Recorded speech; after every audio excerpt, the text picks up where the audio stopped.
Olá pessoal, tudo bem? Mais uma semana, mais um que estamos assistindo, tá? Pedimos perdão aí, semana passada houve um probleminha técnico, problema com o som, por isso que o vídeo não saiu, mas essa semana estamos de volta para falar de um filme aí que foi muito recomendado, concorrendo aí a várias estatuetas do Oscar, que é o filme As Aventuras de Pi.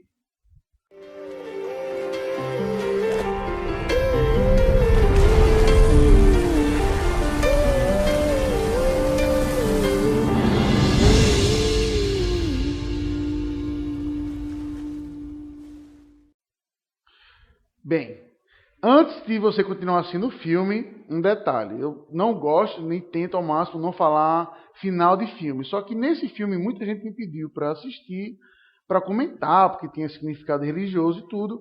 Então é impossível eu fazer uma análise desse filme sem falar o final do filme. Então, me perdoe.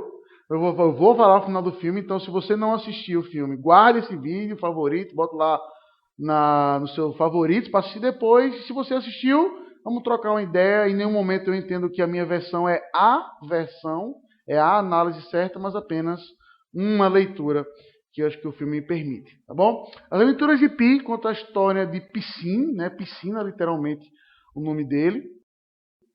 E contando a história dele para um escritor frustrado. Na verdade, ele está contando o que esse escritor, o tio do Pi chamou, pediu para ele ir lá, porque disse que ia contar uma história que faria com que ele acreditasse em Deus. E o Pi, então, começa a contar toda a história dele, desde quando ele era criança, no zoológico em que ele cresceu, até os eventos do filme, propriamente dito, né, da grande parte do filme, que é ele náufrago com Richard Parker, que é um tigre de Bengala. Tá certo? Então o filme é isso, é ele contando a história. Então você obviamente já sabe que ele não morre, né? Apesar de todos os momentos de tensão do filme, você já sabe que o filme começa com essa premissa de que ele não morreu. E o filme ele tem sim uma pegada religiosa muito forte. Tá? Tanto que ele vai dizer que ele era hindu, ele nasceu no hinduísmo, mesmo sendo o pai dele um ateu, por assim dizer, dentro do hinduísmo, mas nas palavras deles, os deuses eram super-heróis dele. Tá? Mas ele se interessou pelo cristianismo também, mais na frente se interessou pelos muçulmanos. Então, ele se identifica como um hindu católico muçulmano. Então você já começa a perceber qual é a pegada do filme. E o filme conta a história, basicamente, de como ele sobreviveu junto com o tigre de Bengala lá dentro. Tá? É possível você fazer uma leitura dele com o tigre como sendo ele precisando alimentar o lado mal dele. Ou seja, o tigre está sempre tentando atacar ele, né? Como um instinto de um tigre, mas em determinado momento eles se entendem. Tá? Que é aquela mensagem do lado bem, do lado mal. Mas pastor, você pode não estar pulando rápido para uma conclusão, não. Aí bem, é aqui onde eu entro o comentário para o final do filme e que me permite essa leitura. No final do filme, o Pi, depois de uma tempestade com Richard Parker, que os dois iam morrer, perderam todos os suprimentos, o barco estava cheio d'água, eles chegam numa ilha. Aí, quando eles chegam nessa ilha, dá um corte. O Pi, já adulto, falando com o escritor, fala assim: você não vai encontrar essa ilha em nenhum mapa. Você não tem como saber que ela existe. A única coisa que sabe que ela existe é porque eu estou lhe falando. Você já desconfia aquilo. Aí a cena corta e você vê que a ilha é o formato de uma pessoa.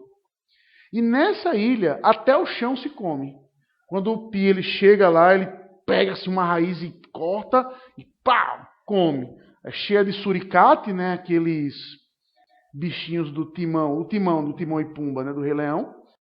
Que é a comida do Richard Parker.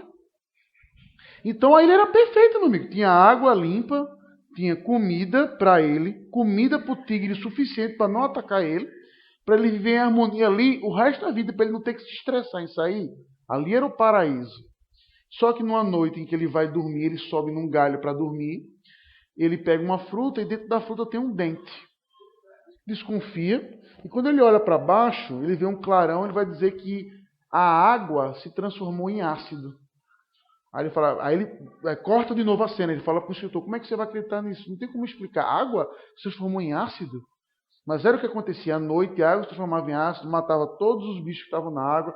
Eram por isso que os suricates corriam de medo.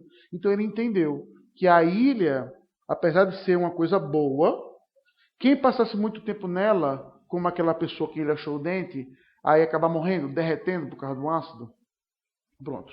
Aquela ilha é Deus para o filme Pi, para o filme A Aventura de Pi, que é algo que você não pode provar que existe. A prova é porque alguém falou que ele faz bem sim, mas também pode fazer o mal. Tá? Essa é a visão que o filme tenta passar de Deus, que é alguém que lhe ajuda no meio de uma tempestade, que é uma bonança, mas que tem suas limitações, que você... Não limitações, perdão, mas que tem seus castigos, que pune também. Aí você para e pensa: mas pastor, isso não é parecido um pouco com o Deus da Bíblia? Não. Por quê? Porque quando chega no final, fica claro qual é a mensagem máxima do filme. No final mesmo, quando vem dois japoneses para conversar, porque o naufrágio que mata toda a família do Pi é um navio japonês, o Pi conta então essa história do filme. E os japoneses não acreditam. Ele fala: rapaz, fala a verdade, conta o que aconteceu mesmo. Então o Pi, ele conta uma história que é verossímil. Ele se identifica justamente com quem? Com o tigre. A mãe é o macaco, o cozinheiro é a hiena, e um outro que eu não lembro agora é a zebra com a perna quebrada, que estão todos os três no início no barco. E aí ele conta a história como se ele fosse o tigre. Ou seja, a identificação com ele é o tigre. E no final ele pergunta para o escritor: qual a história você acredita que é verdade? Aí o escritor fala: a primeira. Ele acredita na história fantasiosa, que é a história do filme. Aí ele vai dizer: obrigado por acreditar em mim. E dessa forma, essa é a frase do filme, e dessa forma é Deus também. Ou seja, Deus, ele é o que a pessoa quer que ele seja. Deus para Pi é algo ou alguém que se adapta à sua necessidade e não ao contrário. E essa é a grande mensagem perigosa do filme. Porque quem é cristão, ele pode ver e falar assim: cara, esse filme tem uma mensagem cristã. Quem é muçulmano pode dizer: rapaz, esse filme é muçulmano. Quem é hindu, rapaz, esse filme é hindu. Quem é ateu, rapaz, esse filme é ateu. E todos estão certos. Porque para Pi, se Deus é adaptável, assim também são todas as histórias.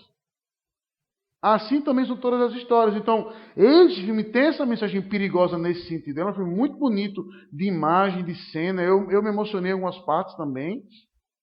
Mas olhando teologicamente, é muito perigoso. Esse não é o Deus da Bíblia. O Deus da Bíblia, ele sem querer ou querendo, apresenta lá no início do filme, quando ele diz que ele vai para uma igreja e olha para algumas gravuras e fala assim: não tem lógica um Deus que entrega o próprio filho para sofrer pelos outros. O próprio Pi reconhece isso, que não tem lógica. Não tem como. Só o cristianismo tem isso. Só o cristianismo tem um Deus que não se adapta às pessoas, mas pelo contrário, por amor a essas pessoas, ele manda o próprio filho para morrer, para que essas pessoas agora, pelo sangue de Cristo, é que se adaptem a Deus. Para que elas, transformadas agora por Cristo, possam entrar na presença de Deus e jamais o contrário. Tá? Então, isso que é a grande diferença de Pi para o cristianismo. Por isso que a mensagem do filme não é cristã. Vi algumas pessoas falando: o filme tem mensagem cristã. O filme não tem mensagem cristã. Pelo contrário. Ele tenta mostrar um Deus que é adaptável, ao invés de um homem que precisa se transformar para entrar num Deus que é imutável. Tá? Então, cuidado ao assistir o filme com esse sentido. E é uma boa ferramenta, eu até acredito, de você conversar com uma pessoa, puxar um papo e talvez evangelizar algum colega seu. De novo, não estou dizendo que essa é a interpretação do filme, mas foi a maneira como eu enxerguei o filme. Tanto que no final, até os japoneses acreditam na história fantasiosa, né? No relato que ele entrega, ele vai dizer: poucos são que clamam viver 12 meses no mar, ainda mais com um tigre de bengala dentro.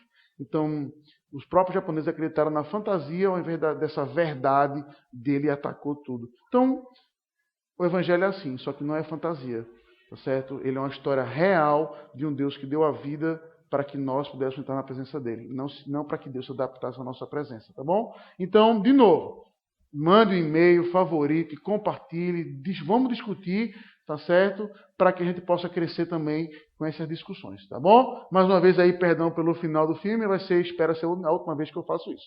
Deus abençoe, um abraço e até a próxima.